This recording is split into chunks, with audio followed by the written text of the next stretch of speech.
Muhim noktaları. Birinci, Kur'an-ı Kerim Muhammed Aleyhisselam'ın hak peygamber ekanligini isbatlash uchun yeterlikdir. İkinci, insoniyatning ta hozirgacha Qur'on Karim suralariga o'xshaydigan biror sura keltirishdan ojiz kelganligi Qur'on Karimning haqligi va mo'jizasining mangulikligini isbotlamoqda. Uchinchi, do'zax o'tidan saqlanishning chorasi iymon etish va yaxshi amallarni qilishdir. Payg'ambar alayhissalom ittaqun nara walau bishiqqi tamra, ya'ni bir xurmaning yerimini sadaqa qilish bilan bo'lsa-mu do'zax o'tidan saqlaninglar deb ko'rsatgan. 4. Alloh taologa ibodat qilish va uning buyurganlarini o'rinlash bandalarning ustiga qarz ham farzdir. Chunki ibodat Allohning bandalari ustidagi haqqidir. 5. Alloh taoloni barcha go'zal ismlari va isl sifatlari bilan atash farzdir. 6. Alloh taologa shirik keltirish ochiq ozg'unlikdir. Qur'on Karimga iymon keltirganlar va ularga tegishli mukofotlar. Bismillahirrohmanirrohim. وبشر الذين آمنوا وعملوا الصالحات أن لهم جنات تجري من تحتها الأنهار كلما رزقوا منها من ثمرة رزقا قالوا هذا الذي رزقنا من قبل وأتوا به متشابها ولهم فيها أزواج مطهرة وهم فيها خالدون. Tercümesi 25. ayet. Ey Peygamber, iman etkan ve yaxşı amallarını kılganlarga astidan östanglar eqib turadigan jannatlarga kirdiganligi bilan xush xabar bergin. Ular her qatim jannatning mevalaridan rizqlantirilgan chaqda bunun bilan burunmu rizqlantirilgan edi deydi. Ularga ko'rinishda dunyoning mevalariga o'xshaydigan mevalar berildi. Jannatlarda ularga pak hurlar bor. Ular jannatlarda mangu turdi. Tafsiri. Allah Taala Peygamberimiz Hazreti Muhammed Aleyhisselam'a hitap qilib deydi-ki, ey Peygamber, Qur'on Karimning Allohning so'zi ekanligiga va sening haq payg'ambar ekanligiga chin dildan iymon etgan, shu iymonning talabiga loyiq yaxshi amallarni qilgan mo'minlarga qasrlarining ostidan, dal-daraxtlarining orasidan o'stanglar eqib turgan esil jannatlar bilan xush xabar bergin. Ular ashu esil jannatlarga kirdi va ashu jannatlarda mangu turdi. Ularga u jannatlarda ular hech ko'rib boqmagan, anglab boqmagan va xiyoliga keltirib boqmagan ko'ngillariga yoqadigan lazzatli nozu ne'matlar bor. Ular jannatning mevalaridan har qitim ne'matlangan vaqtida biz bu mevalarning o'xshashini dunyoda ko'rgan va yegan edik. Ammo ta'mi, lazzati biz dunyoda ko'rgan va yegan mevalarga o'xshamaydi ekan. Bunday lazzatli mevalarni hech kim ko'rib boqmagan va tetib boqmagan deyishadi. Jannatda mo'minlarga har xil mevalar ularning ko'ngil ishtahasiga qarab berildi. Chunki ko'ngillar ko'ngan narsasiga moyil bo'ladi. Jannatda yana ular uchun inson yoki jin yiqilishib boqmagan, xuddi go'har saqlangandek nechiqat pardalar ichida avoylab saqlangan hur qizlar bor. Bu hur qizlar har qanday paskinalik va kamchiliklardan va ayollarga xos oylik odatlardan hamisha pok turdi. Ya'ni jannatdagi ayollar hayz ko'rmaydi. Jannatga loyiq bo'lgan mo'minlar jannatlarda mangu shundoq noz ne'matlar ichida turg'uchilardir. Ular jannatdan zerikib qolmaydi. Boshqasini arzu qilmaydi. U jannatlardan chiqarilmaydi. Mana bu Alloh taolaning iymon etgan va yaxshi amallarni qilgan bandalarga ato qiladigan mukofotidir. Shuni eskartish kerakki, jannatning nozu ne'matlari son-sanoqsiz va har turli bo'lib, inson aqli uni to'liq tasvirlab berishdan ojiz keladi. Alloh taolaning yuqorqi oyatda va boshqa oyatlarda jannatdagi mevalarni, turli nozu ne'matlarni ismlari bilan bayon qilishi faqat insonlarning aqllariga yaqinlashtirish uchun bo'lib, amaliyotda jannatning mevalari va barcha ne'matlari lazzat va halovat jihatda bu dunyoninkidan albatta yuqoridir. Jannatlarda ko'ngil tortadigan narsalarning hammasi bor. Alloh taolo bu ma'noni ifodalab boshqa bir oyatda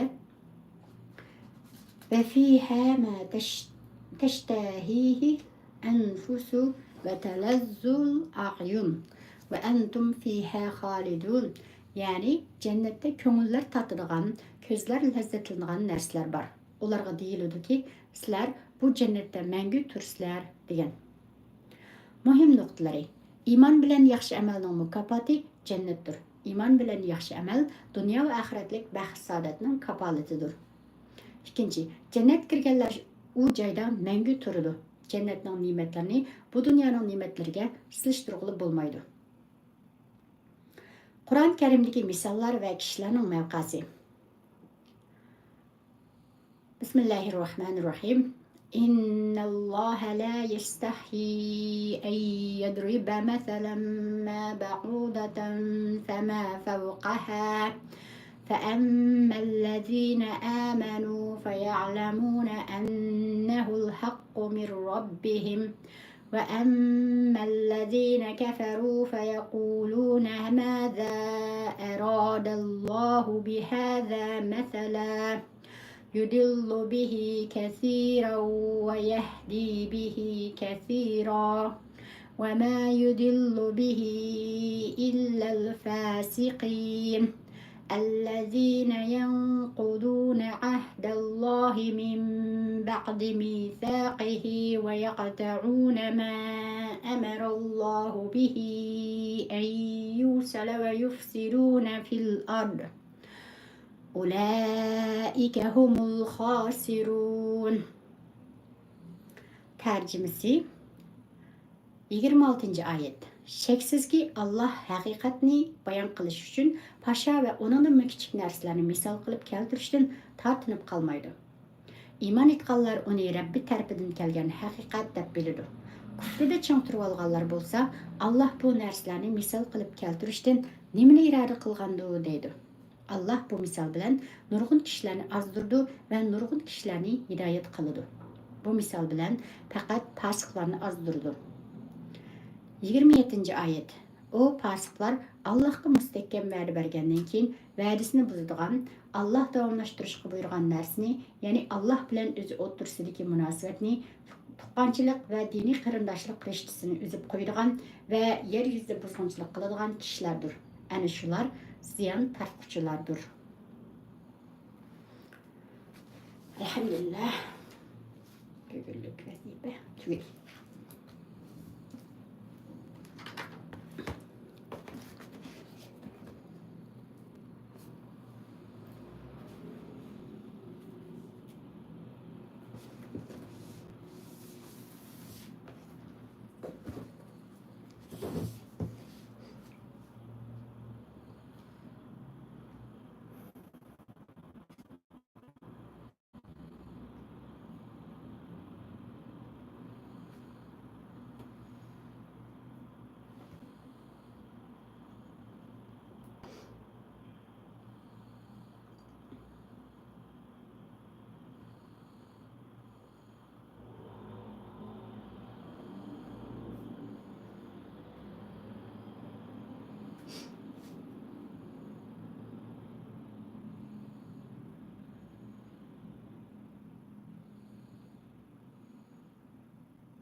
Isabella akşam yemeğinde ablası ve yeğeniyle birlikte oturdu.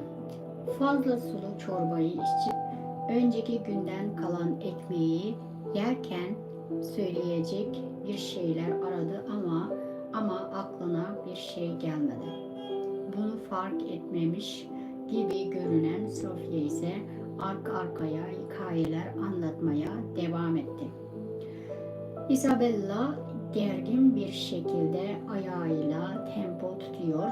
Eve yaklaşan motosikletin sesini, Alman çizmelerinin evin önündeki yolda tıkırdamasını ve kapının sertçe çalınmasını duymayı bekliyordu. Bakışları devamlı mutfağa ve kilerin kapısına kayıyordu. "Bugün tuhaf davranıyorsun," dedi Vian.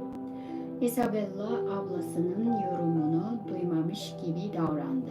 Sonunda yemek bitince sandalyesinden fırladı ve bulaşıkları "Ben yıkarım. Neden Sofya ile dama oyununuzu bitirmiyorsunuz? Bulaşıkları sen mi yıkayacaksın?" diye sordu Vian. Isabella'ya şüphe dolu gözlerle bakarak. "Haydi ama bunu daha önce de teklif etmiştim," dedi Isabella. "Hatırladığım kadarıyla bu ilk." Isabella boş çorba kaselerini ve diğer tabakları topladı. Sırf kendini meşgul etmek, elleriyle bir şeyler yapabilmek için bulaşıkları yıkamayı teklif etmişti. Sonrasında ise yapacak hiçbir şey bulamadı ve gece bitmek bilmedi. Vian ve Sofia ile birlikte velote oynadılar ama Isabella odaklanamıyordu. Çok gergin ve heyecanlıydı. Saçma bir bahaneyle oyunu erken bırakarak yorgunmuş gibi davrandı. Yukarıdaki odasına çıktığında örtülerin üzerine kıyafetleriyle uzandı ve bekledi. Beck'in döndüğünü duyduğunda gece yarısını geçmişti. Adamın bahçeye girdiğini duydu ve sonra sigara dumanının kokusunu aldı.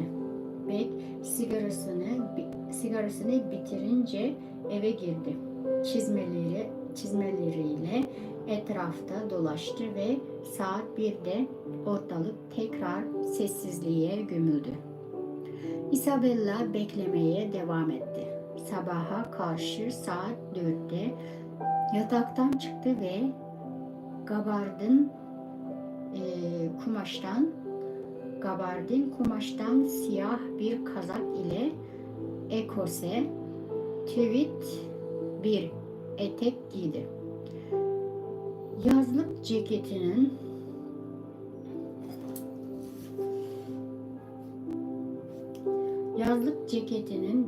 dikişlerini söküp kağıtları içine yerleştirdi. Sonra ceketi giydi ve beline kemerini taktı. Karneleri de ön cebine koydu. Merdivenlerden inerken çıkan her gıcırtıyla birlikte yüzünü buruşturuyordu.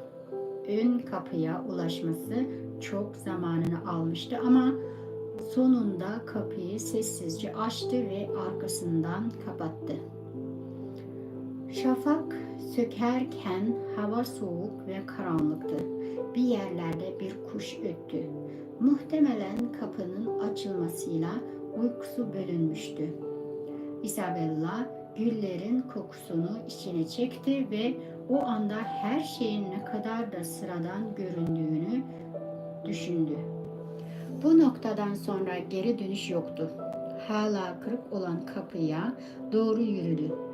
Sık sık arkasına dönüp karanlıklar içindeki eve bakıyor, Beck'in kollarını göğsünde kavuşturmuş ve çizmeli bacaklarını savaşçılar gibi germiş halde onu izlerken görmeyi bekliyordu. Ama yalnızdı. İlk durağı Rachel'in eviydi. Bugünlerde neredeyse hiç posta dağıtımı olmuyordu ama Rachel gibi kocası evden uzakta olan kadınlar posta kutularını her gün kontrol ediyordu. Her şeye rağmen posta kutusunun onlara bir haber getireceğine dair ümitlerini koruyorlardı. Isabella ceketinin içine uzandı. İpek astardaki söküğü buldu ve kağıtlardan birini çıkardı. Sonra tek hamlede posta kutusunu açtı. Kağıdı içine koydu ve kapağı sessizce kapattı. Yola tekrar çıktığında etrafına baktı ve kimseyi görmedi. Başarmıştı. İkinci durağı yaşlı Rivet'in çiftliğiydi. Rivet, tepeden tırnağa komünistti. Bir devrim adamıydı ve oğlunu cephede kaybetmişti. Son broşürünü de bıraktığında Isabella kendini yenilmez hissediyordu. Şafak henüz sökmüştü ve solgun güneş ışığı şehrin kireç taşından binalarını aydınlatıyordu. O sabah dükkanın önünde sıraya giren ilk kişi oldu ve bu sayede tereyağından tüm payını aldı. Aylık 150 gram. Bir kasenin 2/3. Bir hazine.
Natural purpose of control. Erotism grows as attachment wounds.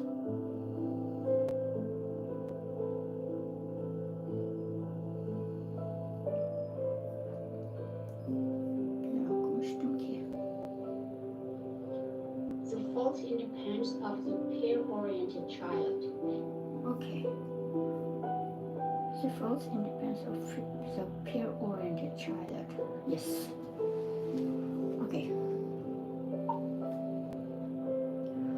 Why force and manipulation backfire?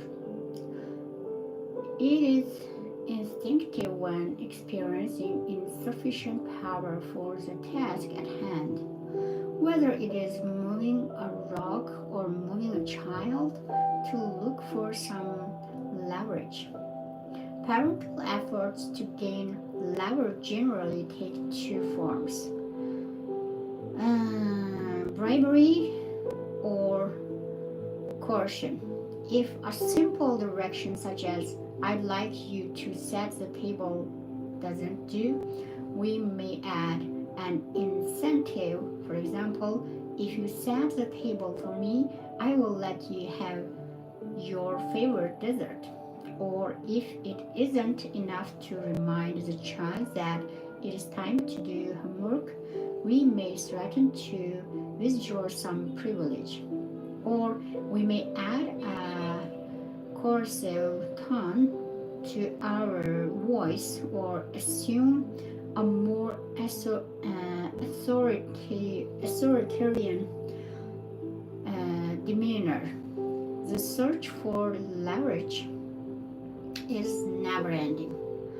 Sanctions, rewards, abrogation of privileges, the forbidding of computer time, toys, or allowance, separation from the parent or separation from friends, the limitation or abolition of television time, car privileges, and so on and so on. It is not uncommon to hear someone complain about having run out of ideas for what still might remain to be taken away from the child. As our power to parent decreases, our preoccupation with leverage increases. Euphemisms abound. Bribes are called various rewards, incentives. Assalamu alaikum. Yaxshi qilibsizmi? Incentives and positive reinforcement. Threats and punishments are restraint, warnings, natural consequences, and negative reinforcements. Applying psychological force is often referred to as modifying behavior or teaching a lesson. These euphemisms camouflage attempts to motivate the child by external pressure because his intrinsic motivation is deemed inadequate. Attachment is natural and arises from within. Leverage is contrived and imposed from without. In any other realm, we would see the use of leverage as manipulation. In parenting, such means of getting a child to follow our will have become embraced by many as normal and appropriate. All attempts to use leverage to motivate a child involve the use of psychological force. Rather, we employ positive force as in rewards or negative force as in punishments. We apply force whenever we trade on a child's likes or when we exploit a child's dislikes and insecurities in order to get her to do our will. We resort to leverage when we have nothing else to work with, no intrinsic motivation to tap, no attachment for us to lean on. Such tactics, if they are ever to be employed, should be a last resort, not our first response, and certainly not our modus operandi. Unfortunately, when children become peer-oriented, we as parents are driven to leverage seeking in desperation.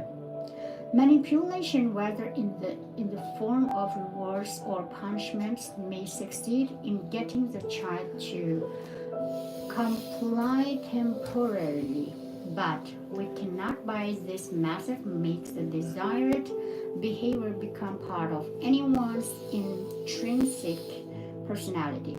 Whether it is to say thank you or sorry to share with another, to create a gift or card, to clean up a room, to be appreciative, to do homework, or to practice piano.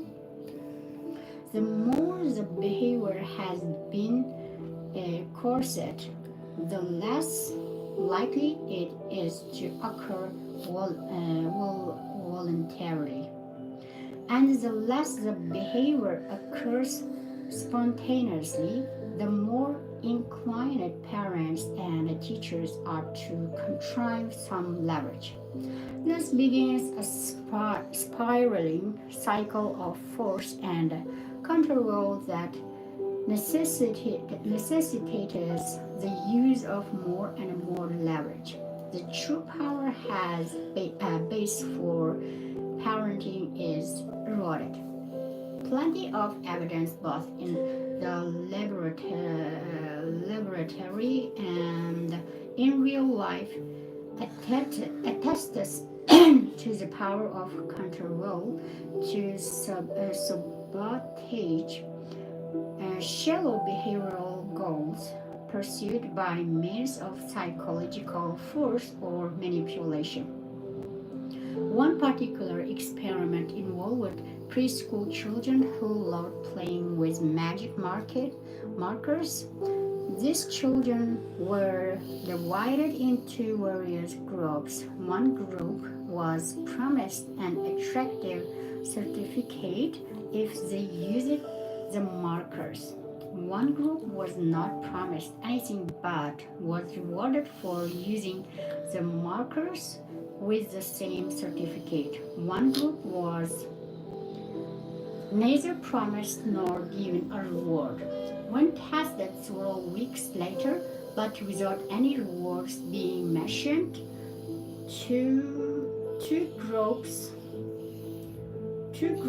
in which positive coercion was used were far less inclined to play with the magic markers.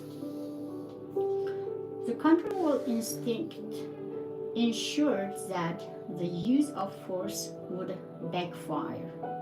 In a similar experiment, the psychologist Edward Dake observed the behavior of two groups of college students with a whist, a puzzle game they had originally all been equally intrigued by. One group was to receive a monetary reward each time a puzzle was solved. The other was given no external incentive. Once the payments stopped, the paid group proved far more likely to abandon the game than their unpaid counterparts. Rewards may increase the likelihood of behaviors, Dr. Des writes, but only so long as the rewards keep coming. Stop the pay, stop the play. It is easy to misinterpret the child's control as a drive for power. We may never be fully in control of our circumstances, but to raise children and to face their control on a daily basis is to have our powerlessness driven home to us consistently. In present-day society, it is neither surprising nor unusual for parents to feel tyrannized and powerless. With a sense of impotence we experience when child-adult attachments are not strong enough, we begin to see our children as manipulative, controlling, and even powerful. We need to get past the symptoms.